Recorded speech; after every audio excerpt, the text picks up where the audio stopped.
Audrey Morgan yanked the leather saddlebag open and froze, staring at a hand-drawn survey map she had never seen before.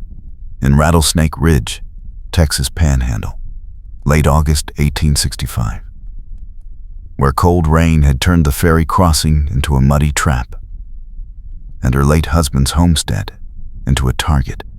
She was 27, widowed 6 months, and proving to every man in town she could run this place alone. But the map showed water lines that did not match her deed, and her pulse kicked hard. A shadow crossed the porch, boots on wood, and she spun to find a stranger watching her. A tall man with sandy brown hair under a battered hat and eyes that missed nothing. "That is not your bag." His voice was low, steady. No threat, but no lie either. She shoved the map back and dropped the bag at his feet. "Then take it, and get off my land." He did not move, just tilted his head, and she saw the tension in his shoulders, the way his hand hovered near his belt. "I am Noah McAllister. I play piano at the saloon. I picked up the wrong bag at the stage stop this morning, and now someone is going to come looking for it, and when they do, they will not ask politely." Audrey's jaw tightened. "Not my problem." "It will be when they see you holding it." A horse whinnied sharp from the road, and Noah turned fast, scanning the tree line. Audrey's stomach dropped. She had enemies. The Grimshaw family stirring a water rights feud. Calhoun Grimshaw himself, with his cold eyes and that glinting gold tooth he flashed when he lied to widows before stealing their land. She had evidence, papers her husband left, but no one she trusted, and this stranger showing up with a map that could get them both killed made her want to scream. "Fine. You can explain to whoever shows up that it was a mix-up. I will back you up if you get off my porch now." Noah crouched, scooped the bag, slung it over his shoulder, but his gaze stayed on the road. "Too late.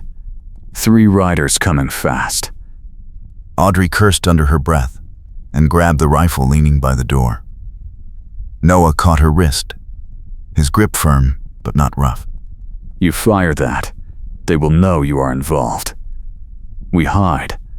We listen. We figure out what they want." "I do not hide on my own land."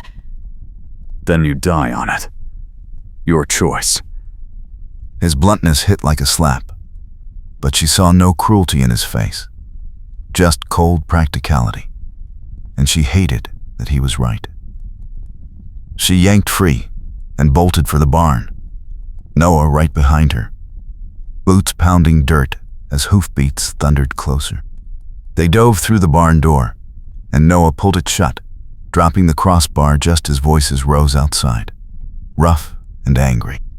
Audrey's shoulder pressed into Noah's chest, and she felt his heartbeat, fast but steady, felt the heat of him through her blouse, and for a breath, she forgot the danger outside. A man shouted. Boots hit the porch. Wood creaked. She heard drawers yanked open, furniture scraped, glass shattered. Her hands shook, fury rising. But Noah's hand covered hers on the rifle, his touch grounding. "Not yet." His breath brushed her ear, and she shivered, hating the spark that flared in her belly, hating that he smelled like soap and leather and calm in the middle of chaos.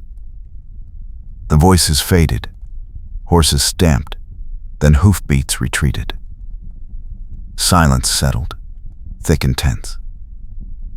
Audrey pulled back, glaring. "They trashed my house." "They will be back. That map shows railroad survey lines and water allocations for the next 10 years. Someone paid a lot of money to get it before it gets filed. If they think you have it, they will burn this place down." "Then we take it to the sheriff." "The sheriff is Calhoun Grimshaw's cousin. You go to him, You hand them everything.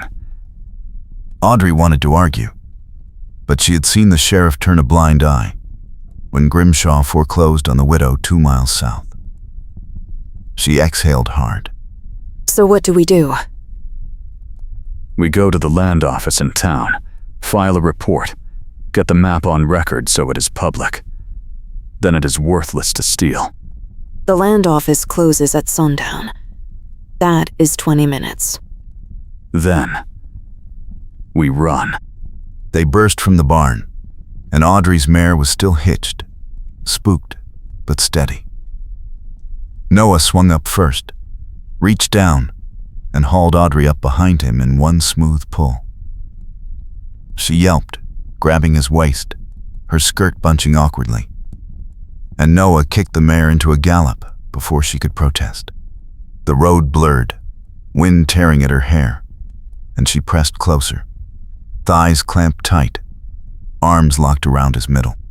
Noah's body moved with the horse, easy and confident, and Audrey felt every shift of muscle under his shirt, felt the saddlebag pressed between them, and her pulse hammered for reasons that had nothing to do with fear. You ride like you have done this before.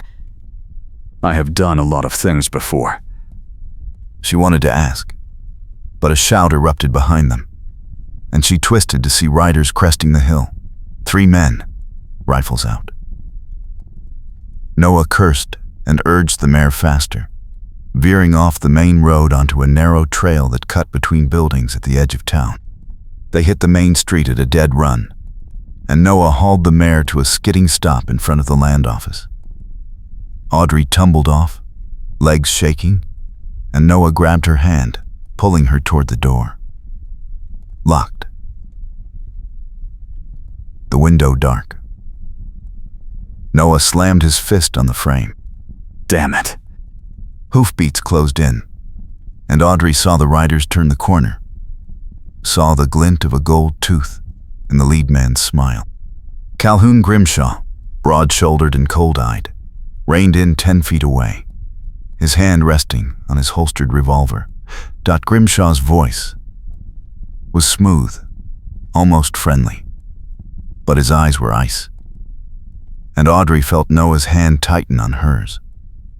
Grimshaw spoke, calm and slow, asking if they had something that belonged to him, suggesting they hand it over and avoid trouble.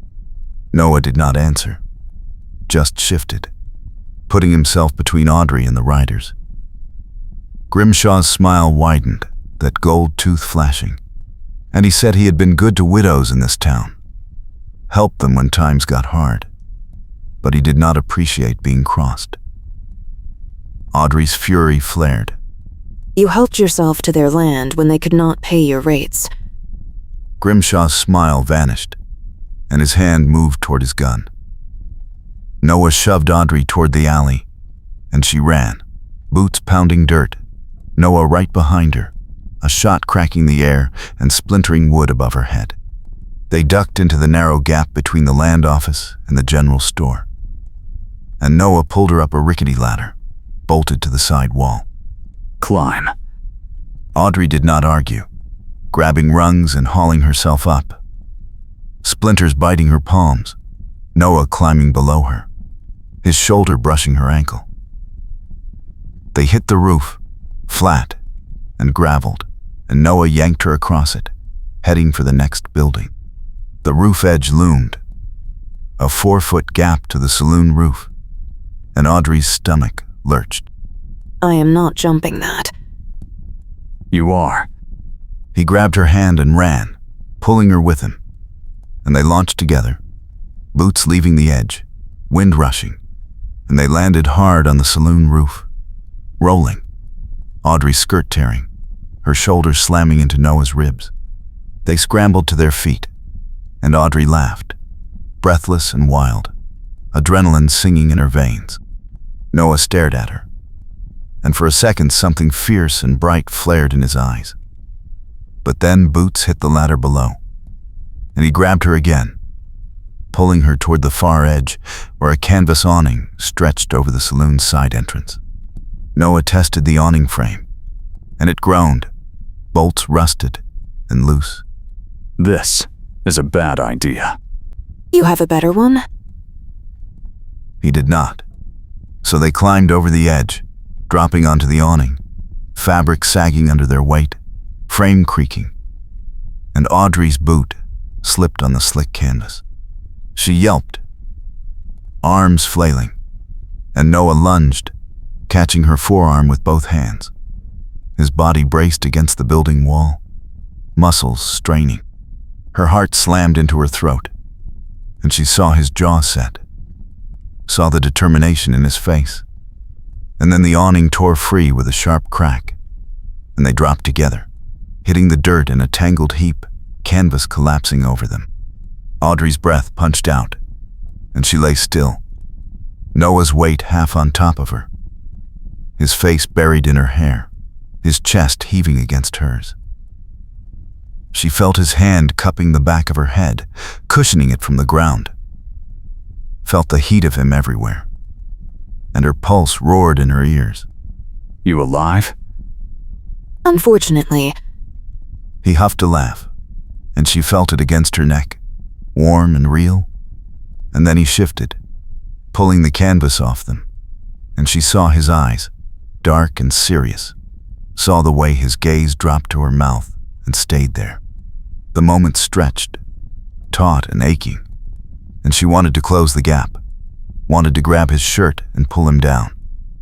But boots pounded closer, and Noah rolled off her, hauling her to her feet and dragging her through the saloon's back door into the dim, smoky interior. The piano sat silent in the corner, tables overturned, bottles shattered, and voices roared from the front room, a brawl already raging.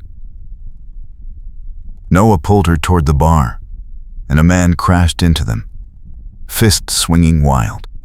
Noah ducked, shoved him aside, and yanked Audrey behind the bar, both of them crouching low. Glass exploded above them, whiskey splashing, and Audrey grabbed Noah's shoulder, her nails digging in. He turned his head, their faces so close she could count his eyelashes, and his hand tightened on her waist, thumb pressing just above her hip, and she felt the spark again, fierce and dangerous. This is your workplace? I liked it better when it was quieter. A chair sailed over the bar and smashed into the mirror behind them, shards raining down, and Noah cursed, pulling her toward the back hallway. They stumbled through a narrow corridor, past storerooms and a kitchen, and burst into an alley choked with crates and barrels. Noah slammed the door behind them and leaned against it, chest heaving, and Audrey sagged against the opposite wall, legs shaking. For a breath, they just stared at each other, sweat-streaked and filthy. And then Audrey started laughing, high and breathless, and Noah grinned, wide and genuine. And she saw the man under the calm for the first time. Someone who liked the chaos, who thrived in it. You are insane. You jumped off a roof. You jumped first. You pulled me. He pushed off the door and stepped closer, and Audrey's laughter died, her pulse kicking up again. His hand came up, fingers brushing her jaw, wiping away a smudge of dirt, and his touch was gentle, careful, and she leaned into it without thinking. You have got grit. Audrey Morgan. You have got decent reflexes, Noah McAllister. His thumb traced her cheekbone, and she felt her breath hitch, felt the pull between them like a current, and then voices shouted from the street, and Noah dropped his hand, stepping back, and the moment shattered.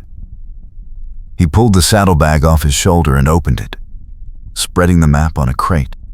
Audrey leaned in, studying the lines, the notations, the signatures at the bottom. This shows water allocations for every homestead from here to the county line. If Grimshaw has this, he can reroute water before anyone knows, starve out half the farms, buy them for nothing. So we get it to someone who can stop him. Who? The land office is closed. The sheriff is corrupt. The nearest marshal is 2 days' ride. The railroad office. They are filing the survey next week. If we get this to them tonight, they can lock it in early, make it public record. The railroad office is at the depot. That is clear across town, and Grimshaw has men everywhere. Then we go quiet. Back alleys, side streets, stay off the main roads. Audrey nodded, but her hands were shaking, exhaustion and fear catching up, and Noah saw it. He pulled a canteen from his belt and handed it to her. Drink. You are no good to me if you pass out. She took it, their fingers brushing, and she drank deep, the water cool and clean. And when she handed it back, she saw the way he watched her, steady and sure. And something in her chest eased. They moved through the alleys, sticking to shadows, and the sun dropped lower, painting the sky orange and gold, heat still clinging to the air. Audrey's legs ached. Her shoulder throbbed where she had landed on the roof, but she kept moving. Noah, a solid presence at her side. They reached a side street, and Noah pulled her into a doorway, his hand on her arm, and she looked up to see Grimshaw's men patrolling the corner, rifles slung, eyes scanning. Noah's jaw tightened, and he shifted, pressing her deeper into the shadows, his body shielding hers, his breath warm on her forehead. She felt the hard line of his ribs under her palms, felt his heart pounding, and she looked up, found his eyes already on her, dark and intent. His free hand came to her waist, steadying her, and she felt the heat of his palm through her blouse, felt the way his thumb moved, just a fraction, a slow stroke that sent fire up her spine. The men passed, boots fading, and Noah did not move, did not step back, and neither did she. We should go. We should. But he did not move, and Audrey's hands curled into his shirt, and she saw his gaze drop to her mouth again, saw the hunger there, raw and honest, and her breath caught. Then a door slammed nearby, and Noah pulled back, jaw tight, and they slipped back into the alley, moving fast and silent. The depot loomed ahead, a squat building with a platform and tracks stretching into the distance, and the railroad office sat at the far end, a single lamp glowing in the window. Noah scanned the platform, empty except for a stack of crates, and he nodded. Clear. Let us move. They crossed the platform, boots echoing on wood, and reached the office door. Locked. Noah pulled a thin piece of metal from his pocket and worked the lock, hands steady, and Audrey stared. Where did you learn that? Long story. The lock clicked, and he pushed the door open, pulling her inside. The office was small, cluttered with papers and ledgers, and a man sat behind the desk, gray-haired and spectacled, looking up in alarm. Noah raised his hands, calm and steady, and spoke quickly, explaining the map, the scheme, the urgency. The man's eyes widened, and he stood, reaching for the map.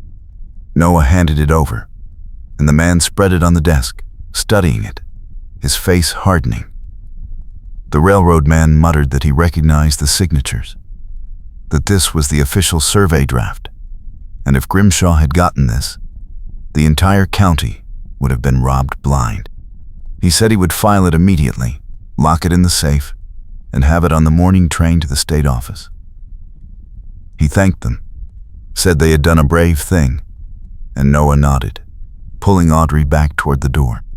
They stepped onto the platform, and relief washed over her, sweet and dizzying, and she turned to Noah, grinning. We did it. We did. And then a voice cut through the night, cold and sharp, and Calhoun Grimshaw stepped from the shadows at the far end of the platform, revolver drawn, that gold tooth glinting in the lamplight. 2 men flanked him, rifles raised, and Audrey's stomach dropped. Grimshaw said they had made a mistake. Said the map was his property. Said he would give them one chance to walk away and forget they ever saw it. Noah's hand found Audrey's, his grip firm, and he stepped forward, putting himself between her and the guns. The map is filed. It is public record now. You lost. Grimshaw's face twisted, fury replacing the smooth mask, and he raised the revolver, aiming at Noah's chest. Audrey's breath stopped, and she moved without thinking, stepping around Noah, her hand shooting up. You shoot him. You will have to explain to the railroad why you killed 2 witnesses in front of their office. You think they will let that slide? Grimshaw hesitated, and Audrey saw the calculation in his eyes, saw the gold tooth disappear as his mouth thinned. He lowered the gun, just a fraction, and Noah moved, fast and smooth, knocking the revolver aside and slamming his fist into Grimshaw's jaw. The men with rifles surged forward, but the railroad office door banged open, and the gray-haired man stood there with a shotgun, voice booming that he had sent for the marshal, and anyone who fired a shot would answer for it. The men froze, and Grimshaw spat blood, glaring at Noah with pure hate. But he stepped back, holstering his gun. Grimshaw said this was not over, said they had made an enemy, and he turned and walked away, his men following. Audrey's legs gave out, and Noah caught her, arms wrapping around her, holding her tight, and she buried her face in his chest, shaking. His hand cupped the back of her head, fingers threading through her hair, and he pressed his lips to her temple, a soft, steady kiss that felt like a promise. You are safe. I have got you. She pulled back, just enough to look up at him, and his eyes were soft, open, all the walls down, and she saw the man who had jumped off a roof for her, who had put himself between her and a bullet, who had held her like she mattered. Thank you. For what? For not leaving. I was not going to. She believed him, and the realization hit her like a punch. That she trusted this man she had met hours ago, trusted him more than anyone in months, and the fear of it warred with the relief. His thumb traced her jaw again, slow and careful, and she leaned into his touch, eyes closing. And when she opened them, he was watching her with something fierce and tender. And she knew he felt it too. This pull, this impossible thing growing between them. What do we do now? We go back to your place. We make sure it is secure. We figure out the rest in the morning. And if Grimshaw comes back? Then we deal with it. Together. The words settled in her chest, warm and solid, and she nodded. They walked back through the quiet streets, the town settling into night, lamps glowing in windows, the air cooling at last. When they reached her homestead, the house was dark, the door hanging open, furniture still overturned inside. Audrey's heart sank, but Noah squeezed her hand and led her inside, lighting a lamp and setting it on the table. They worked together, righting chairs, sweeping broken glass, and with every small task, the space felt less violated. More hers again. When they finished, Audrey sank into a chair, exhaustion crashing over her. And Noah poured water from the pitcher, handing her a tin cup. She drank, and he watched her, leaning against the table, arms crossed, and she saw the tension still in his shoulders. The way he scanned the windows. You do not have to stay. I want to. The words hung between them, simple and true, and Audrey's throat tightened. She stood, closing the distance, and Noah straightened, eyes locked on hers. She reached up, her hand cupping his jaw, feeling the stubble rough under her palm, and he leaned into her touch, eyes closing for a breath, and when they opened, the hunger was back, raw and undeniable. Noah. Audrey. She rose on her toes, and he met her halfway, their lips crashing together, fierce and desperate, all the fear and adrenaline and longing pouring into the kiss. His hands framed her face, thumbs stroking her cheeks, and she gripped his shirt, pulling him closer, tasting sweat and dust and something sweet underneath. He pulled back just enough to breathe, forehead resting against hers, and his voice was rough, shaken. I did not plan this, Neither did I. but I am not sorry. Neither am I. He kissed her again, slower this time, deeper, and she felt the world narrow to just this. His mouth on hers, his hands sliding to her waist, hers threading through his hair. When they finally broke apart, both breathing hard, he rested his forehead against hers again, and she felt his smile. You are trouble, Audrey Morgan. You are not exactly safe, Noah McAllister. He laughed, soft and warm, and pulled her into his arms, and she went, wrapping herself around him, feeling the steady beat of his heart, the strength in his embrace, and for the first time in months, she felt safe. They stood like that for a long time, the lamp burning low, the night settling around them, and when he finally spoke, his voice was quiet, almost shy. I could stay. On the porch. Keep watch. Or you could stay inside. With me.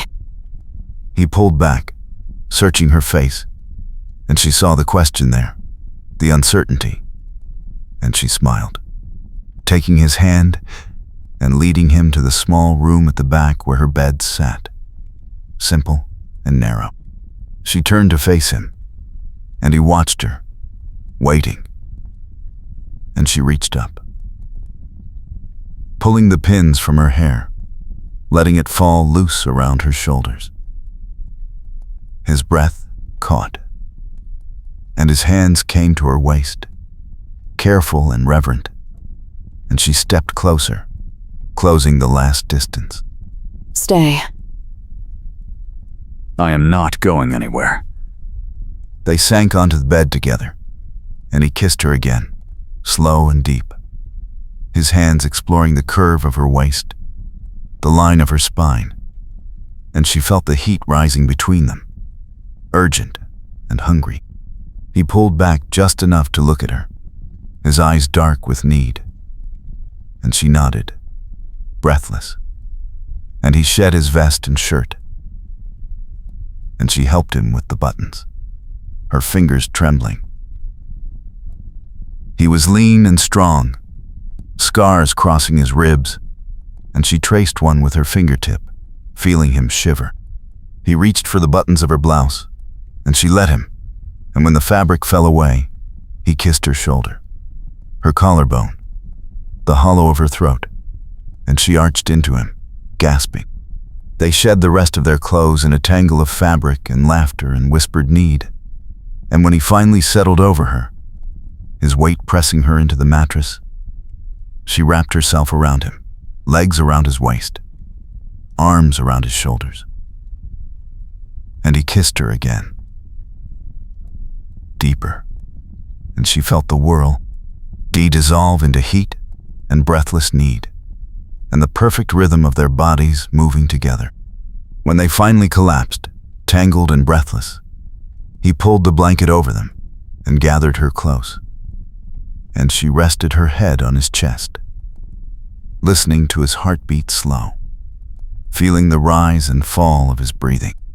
His hand stroked her hair, gentle and soothing, and she closed her eyes, feeling safe and warm and utterly content. You are extraordinary.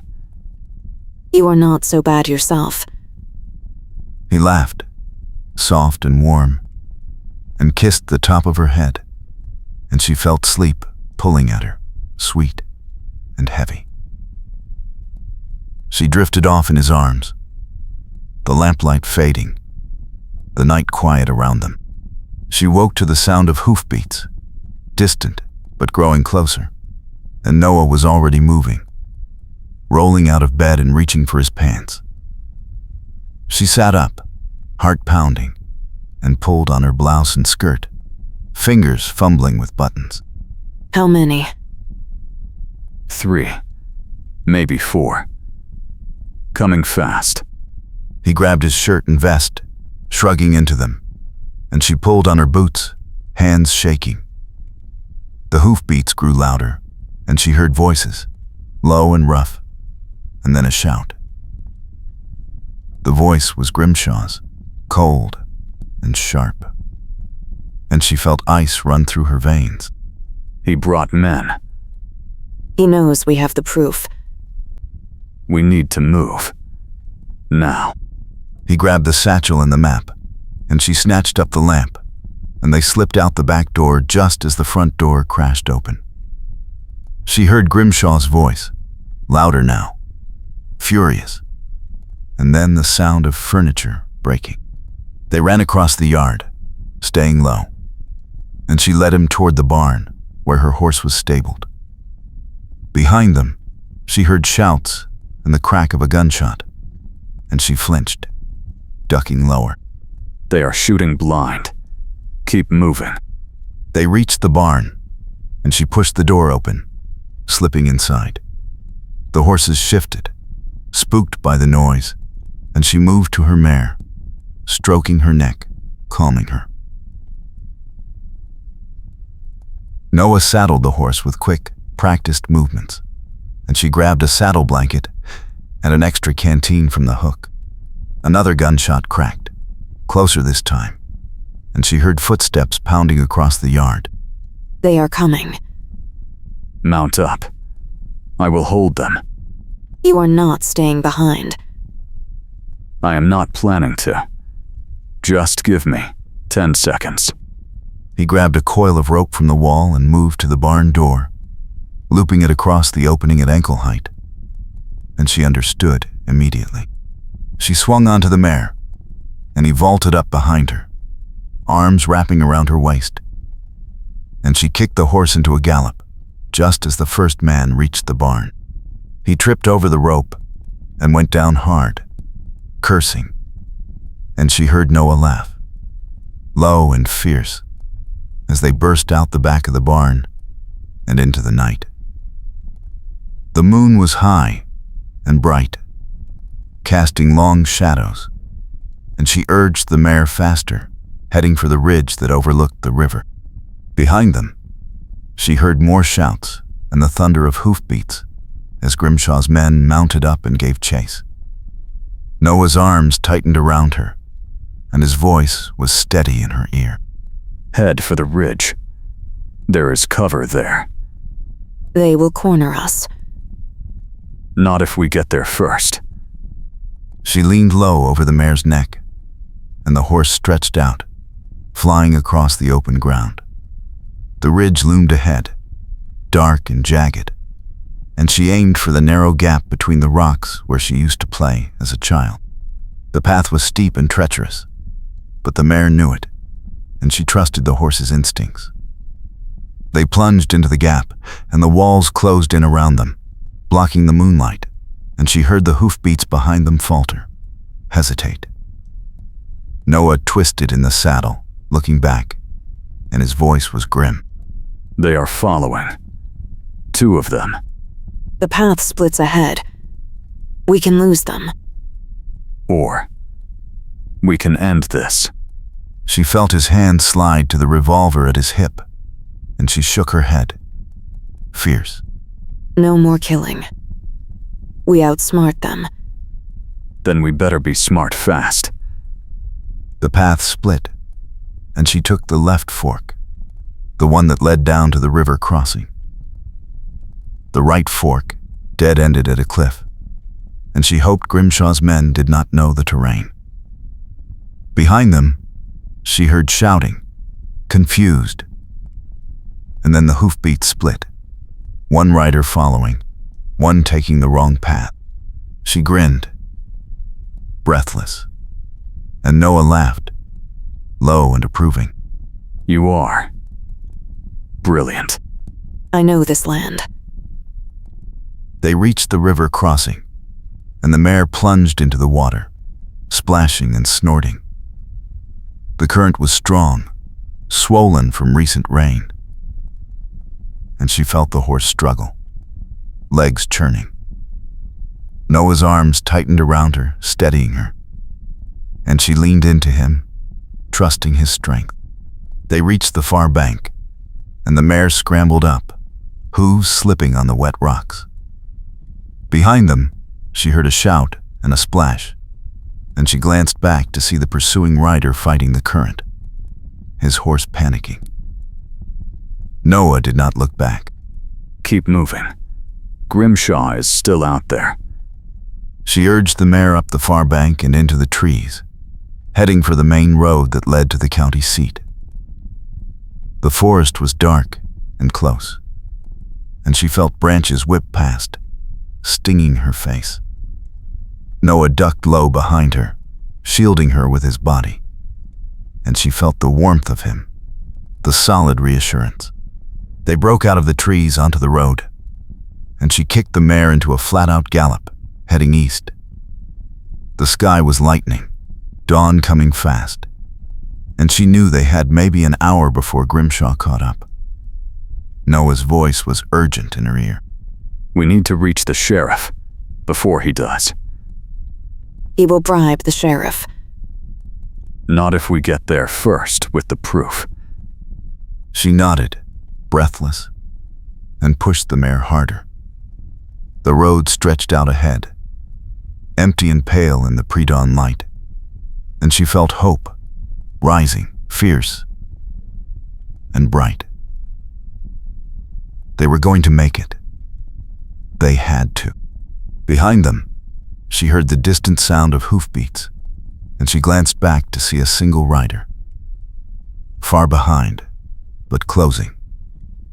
Grimshaw. She knew it without seeing his face, knew it from the cold certainty in her gut. Noah saw him too, and his voice was tight. He is alone. The others must have turned back. He will not stop. Neither will we. They rode hard, the mare's hooves pounding the packed earth, and the sun broke over the horizon, flooding the road with golden light.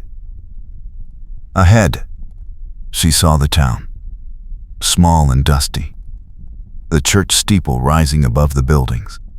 Relief washed through her, and she urged the mare faster, knowing they were almost there. They thundered into the main street, and people stopped, staring, and she pulled the mare to a halt in front of the sheriff's office, sliding down and nearly stumbling. Noah caught her, steadying her, and together they pushed through the door. The sheriff looked up, startled, and she dumped the satchel on his desk, breathless. Calhoun Grimshaw is stealing water rights. He sabotaged the river dam. We have the proof. The sheriff blinked, looking from her to Noah, and then at the satchel. Noah opened it, pulling out the ledger and the contracts, spreading them across the desk. He has been buying up land under false names, then cutting off water to force families to sell. We have his handwriting, his signatures, and a witness. The sheriff picked up the ledger, scanning the pages, and his face went hard. He looked up, meeting Audrey's gaze, and nodded. The sheriff spoke, his voice steady.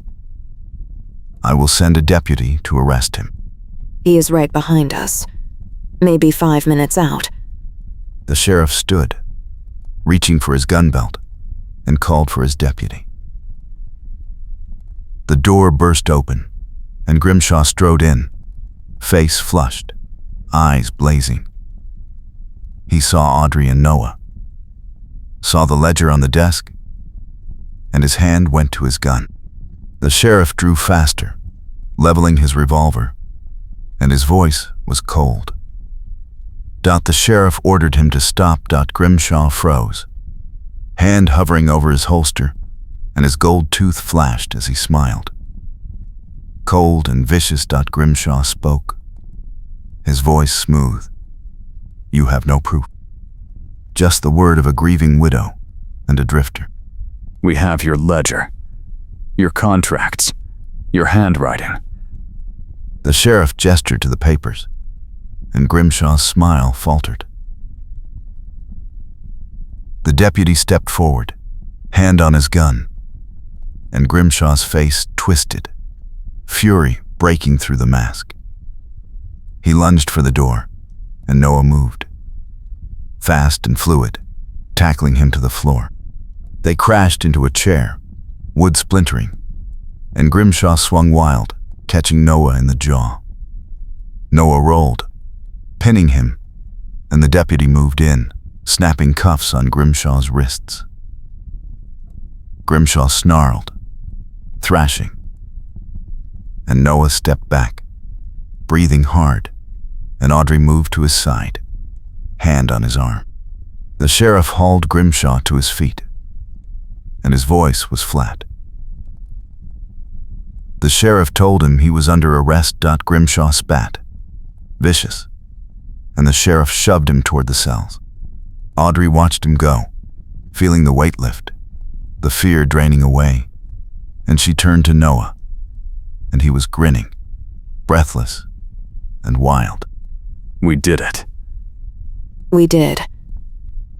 He pulled her into his arms, lifting her off her feet, and she laughed, wrapping her arms around his neck, and he kissed her, hard and triumphant, right there in the sheriff's office.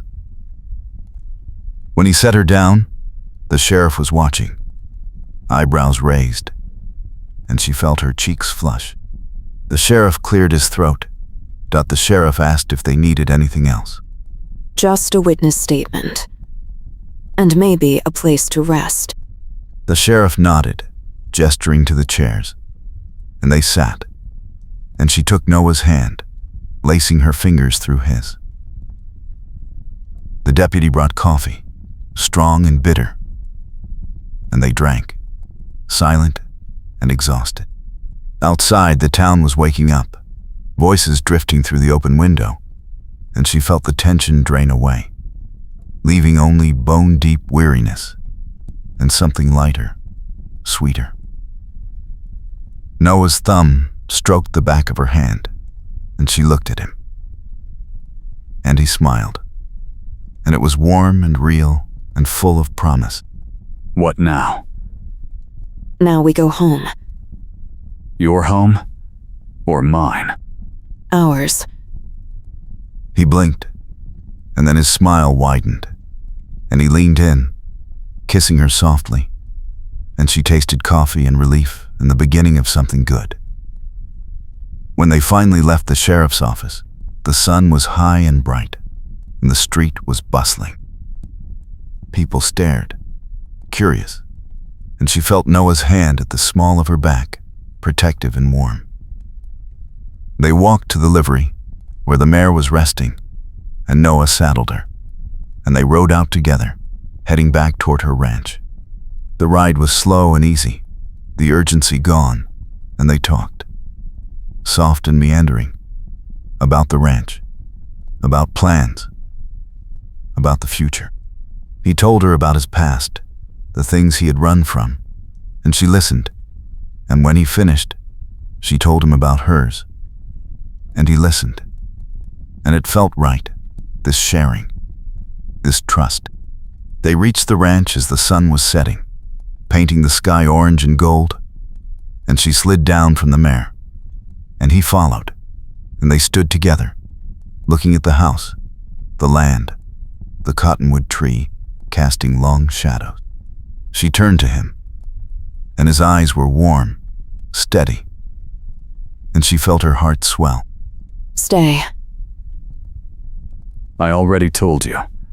I am not going anywhere.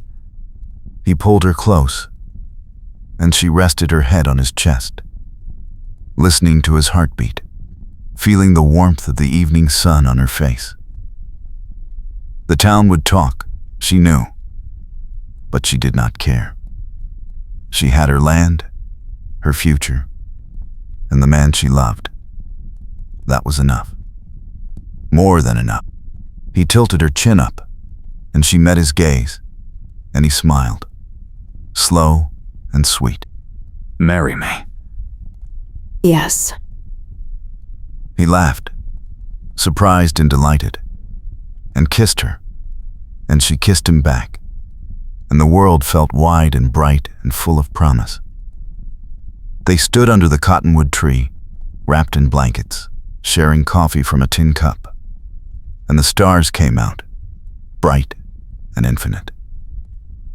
The town would come calling in the morning, bringing blessings and curiosity, but tonight was theirs. Within the week, they would slip away, start fresh, build something new.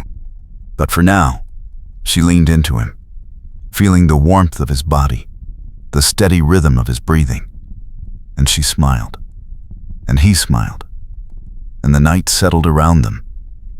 Gentle and forgiving, the morning came quiet, the sky pale and cool, and Audrey woke wrapped in Noah's arms, the blanket tangled around them. But outside, the wooder were supposed to me what's best, whisked around her, the mentinging stress to win the widder not her hand. This place where lost whiles white, out lap tired.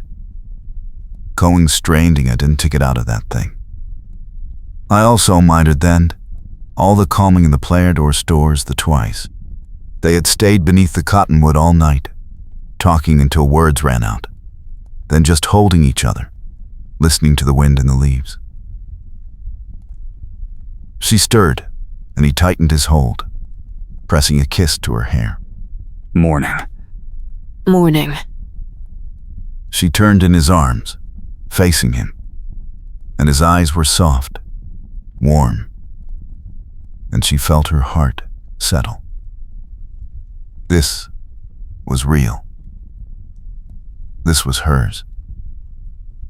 He traced her jaw with his thumb, and she leaned into the touch, and he smiled. We should get inside.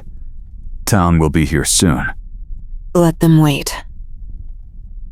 He laughed, low and rich, and kissed her, slow and easy, and she sank into it, feeling the warmth of the sun starting to creep over the horizon. When they finally pulled apart, he helped her to her feet, and they walked to the house, hand in hand, the blankets draped over their shoulders. Inside, she made coffee, and he built up the fire, and they moved together, easy and natural, like they had been doing this for years.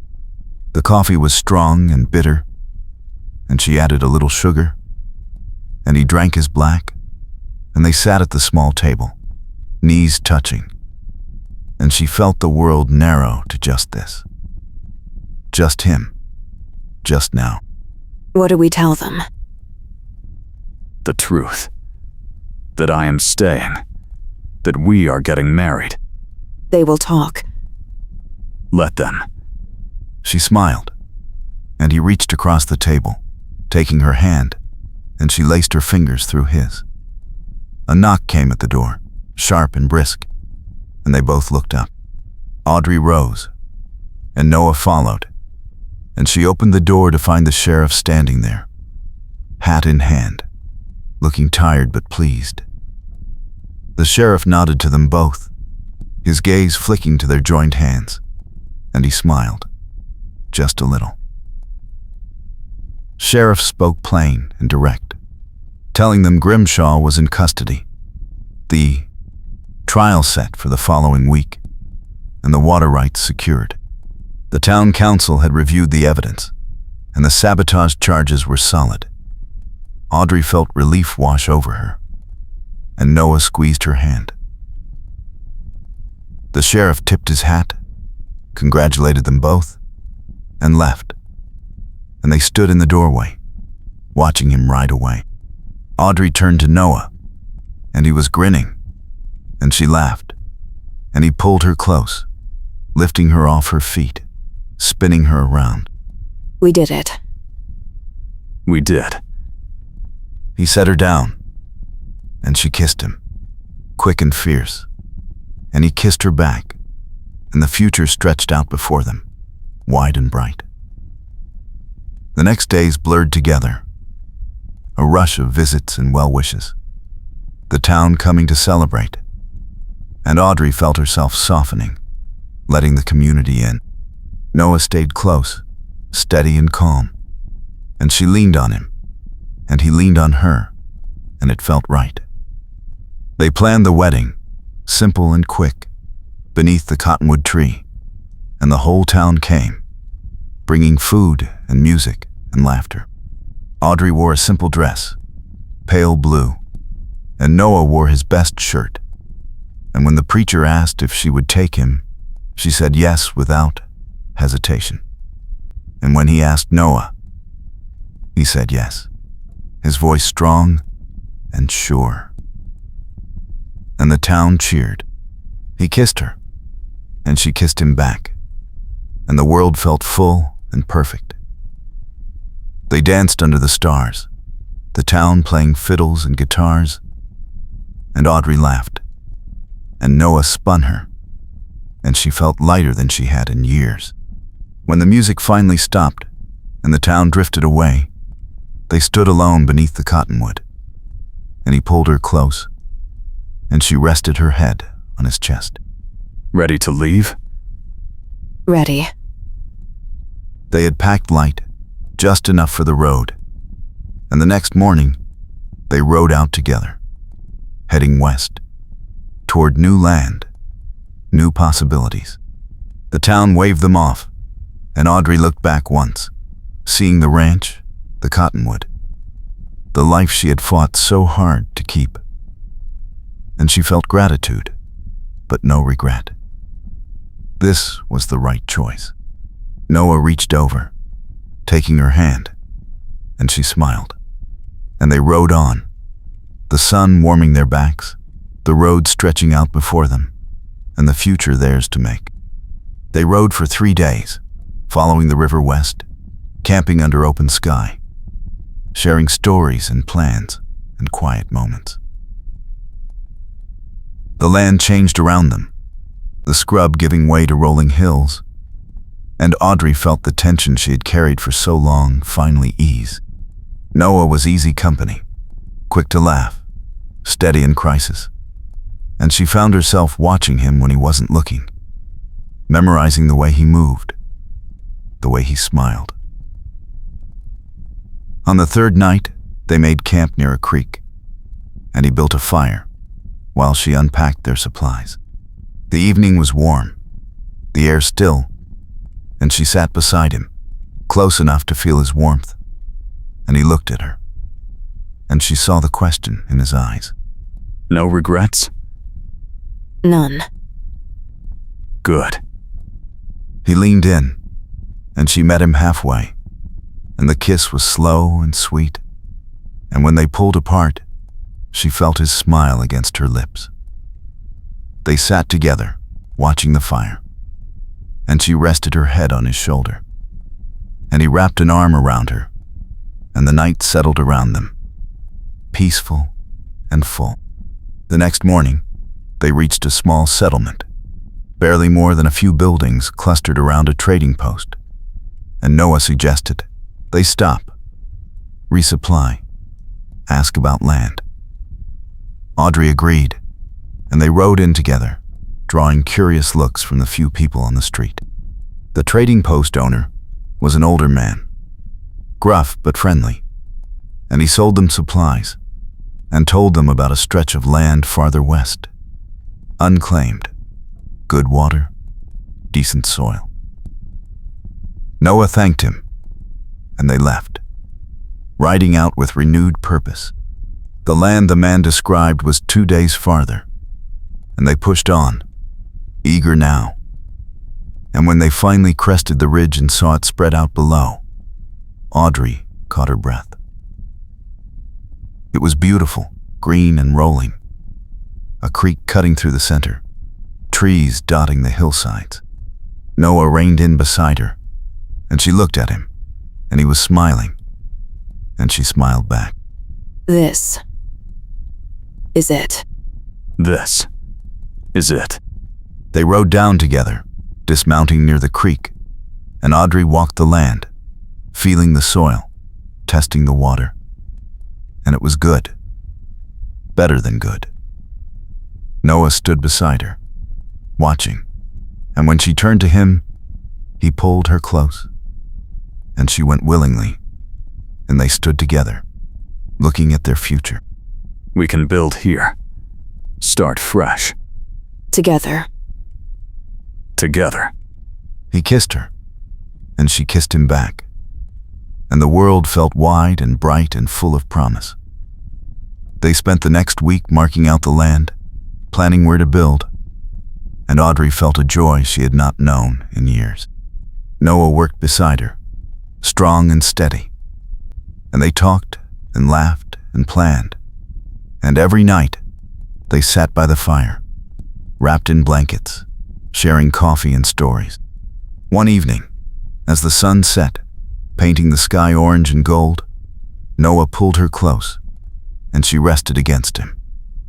And he spoke, his voice soft and warm. I love you, Audrey. I love you too, Noah. He turned her to face him, and she saw the emotion in his eyes. And she reached up, touching his face, and he smiled, and she smiled, and he kissed her, and the world faded away, leaving just the two of them, together. Home. They broke ground on the cabin the next morning, working together to clear the site and lay the foundation. Noah proved handy with an axe, and Audrey matched him stroke for stroke, and by midday they had the first logs in place. The work was hard, but satisfying, and they moved in rhythm, anticipating each other's needs, passing tools without asking. When the sun climbed high and the heat pressed down, they stopped to rest by the creek, splashing cool water on their faces, and Noah looked at her, grinning. You are stronger than most men I know. Flattery will not get you out of work. Worth a try. She laughed and splashed him, and he splashed back, and they ended up in the creek, waist deep and laughing. And he pulled her close, and she wrapped her arms around his neck, and they kissed, slow and sweet, the water cool around them, the sun warm on their faces.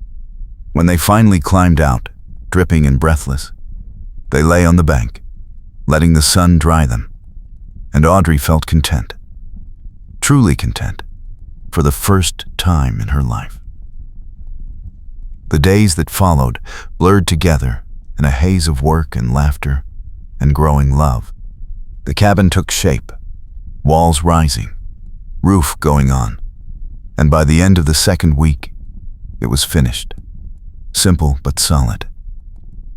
They moved in with their few possessions, and Audrey stood in the center of the single room, looking around, and Noah came up behind her, wrapping his arms around her waist. Home. Home. She turned in his arms, and he kissed her, and she kissed him back, and they christened the cabin properly, making it theirs. The land responded to their care, and they planted a small garden, built a corral, brought in a few chickens and a milk cow from the settlement. Life settled into a comfortable rhythm, work and rest and time together, and Audrey felt herself blooming. The hard edges softening, the anger fading. Noah was patient and kind, and he made her laugh, and she made him laugh, and they built something real together. One evening, as they sat on the porch watching the sunset, Noah pulled out the map, the one that had started everything, and he spread it on his lap, tracing the lines with his finger. I think we should burn this, Why? because it brought me here. And now, I do not need it anymore. She smiled and took the map, rolling it carefully, and she stood, walking to the fire pit, and she dropped it in, watching the flames catch and spread. Noah came to stand beside her, and they watched it burn together, the past turning to ash, the future bright and open. He took her hand, and she leaned into him, and the stars came out, one by one, filling the sky. No regrets? Not a single one. She turned to face him, and he cupped her face in his hands, and she saw everything she needed in his eyes, love and promise and forever. And she kissed him, and he kissed her back, and the night wrapped around them, warm and welcoming. And they stood together under the vast Texas sky, two souls who had foe and each other, found home, found everything. The weeks turned into months, and the land flourished under their care. The garden grew thick with vegetables, the chickens laid steadily, and the cow gave rich milk. Audrey found herself waking each morning with a lightness she had never known. And Noah was always there, steady and warm beside her. They worked side by side, building fences, mending tools, planning for the future, and every day felt like a gift. One afternoon, as they rode out to check the far boundary, they spotted riders approaching, 3 men on horseback, moving fast. Audrey tensed, but Noah touched her arm, calm and reassuring. Easy. Let us see what they want. The riders pulled up, and the lead man removed his hat, revealing a weathered face and kind eyes. He introduced himself as Tom Brennan, a neighboring rancher, and the other 2 were his sons. They had heard about the new settlers and wanted to welcome them, offer help if needed. Audrey relaxed, and Noah shook hands with Tom, and they talked for a while, discussing water rights, grazing boundaries, and the upcoming cattle drive. Tom invited them to a community gathering the following week, and Audrey agreed, feeling the first stirrings of belonging. When the Brennans rode off, Noah turned to her, grinning. See? Not everyone is trouble. I am starting to believe that. The gathering was held at the settlement, a simple affair with food and music and dancing, and Audrey and Noah rode in together, hand in hand. The community welcomed them warmly, and Audrey found herself laughing and talking, meeting neighbors, making friends. Noah played piano at the trading post, his fingers moving over the keys with easy grace, and the crowd gathered around, listening, and Audrey watched him, her heart full. When he finished, he came to her, pulling her into a dance, and she went willingly, and they moved together, easy and natural, and the world felt right. As the evening wore on, Tom Brennan pulled Noah aside, and Audrey watched from a distance, curious. When Noah returned, he was smiling, and he took her hand, leading her outside into the cool night air. Tom offered us a partnership. He wants to combine herds for the cattle drive. Split the profits. That is generous. It is. And it means we will have steady income. A real start. She looked up at him, seeing the excitement in his eyes, and she felt her own excitement rising to meet it. Then, we do it. Together. Always together. He kissed her, and she kissed him back, and the future stretched out before them, bright and full of possibility. They returned to the gathering, and the night continued, full of laughter and music and warmth. And when they finally rode home under the stars, Audrey felt a peace she had never known. The land was theirs, the future theirs, and the man beside her was hers, completely and forever. Noah helped her down from the mare, and they stood together in front of their cabin, looking at the life they had built. And he pulled her close, and she went willingly, resting her head on his chest, listening to the steady beat of his heart. I was lost before I met you. So was I. Not anymore. Not anymore. He tilted her chin up, and she met his gaze, and she saw everything she needed there. Love and promise and home. And she kissed him, and he kissed her back. Slow and deep, and the night wrapped around them, warm and gentle.